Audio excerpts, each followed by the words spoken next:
নমস্কাৰ ৰাইজ, মোৰ এই নেটিভিটিলৈ আপোনালোকক স্বাগতম জনাইছোঁ। আৰু দেখিছেনে বাহিৰত ধুনীয়া হৈ আছে, বতৰটো একদম বৰষুণ দি আছে। ফালে মই চাহ একাপ খাবৰ কাৰণে চাহ একাপ কৰি ল'লোঁ, লগত ব্ৰেডো লৈ লৈছোঁ। আৰু তেনেকুৱাতে আকৌ মোৰ পাৰ্চেল এটা আহিলে। পাৰ্চেলটো আজি অকণমান বেছি সোনকালে আহিলে, 9টা নাবাজোতেই।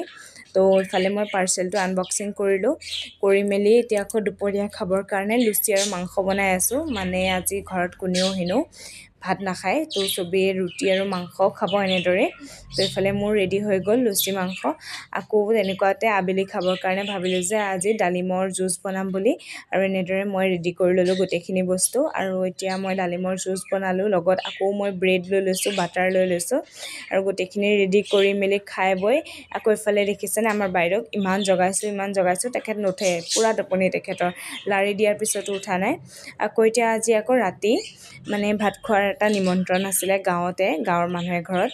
আৰু এতিয়া আহিলোঁ ইফালে ভাত খাবলৈ, ইমান ধুনীয়াকৈ দিছে দেখিছেনে। আৰু আজি গোটেই ভিডিঅ'টো ফুডৰ ওপৰত